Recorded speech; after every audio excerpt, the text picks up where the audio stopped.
Some disturbing new developments in Yemen. The country once touted by President Obama as a, quote, success story in the war on terror. Well, it is now apparently too dangerous to even attempt to rescue hundreds of Americans still stuck there.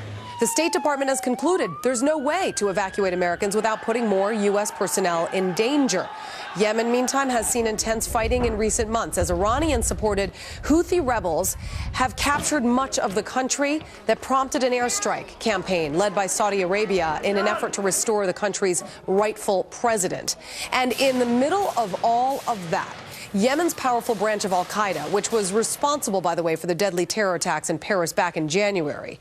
National security correspondent Jennifer Griffin is live in Washington tonight. So, Jennifer, how unusual is it for the State Department not to evacuate these trapped Americans?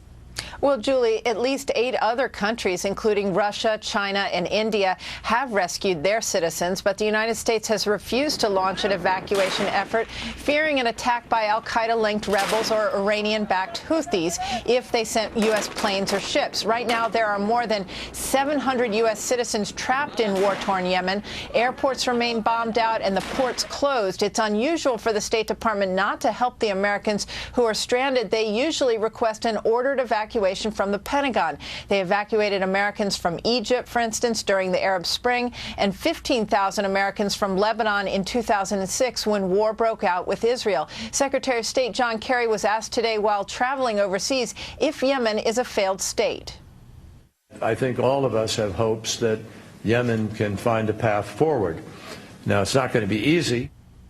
The U.S. government still has memories of the attack on the USS Cole by al-Qaeda suicide bombers in Yemen in 2000, but those who are stuck have expressed disappointment with their government. In the movies, the U.S. doesn't leave anyone behind, one of them remarked to a Wall Street Journal reporter.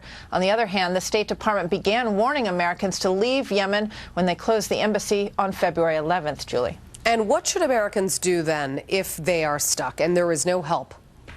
Well, State Department spokesman Marie Harf has pointed people to an online registration system.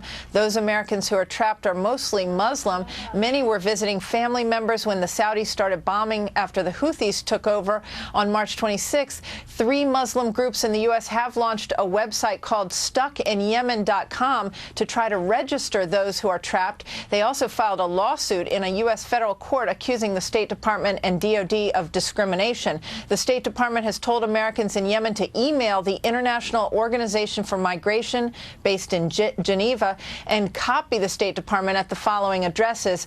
And just yesterday, the head of Special Operations Command, General Joe Votel, said he was very concerned about the loss of bases in Yemen to go after al-Qaeda in the Arabian Peninsula. Julie, his forces had to pull out around the same time as the embassy was closed. Julie. All right. Jennifer Griffin, live in Washington. Thank you.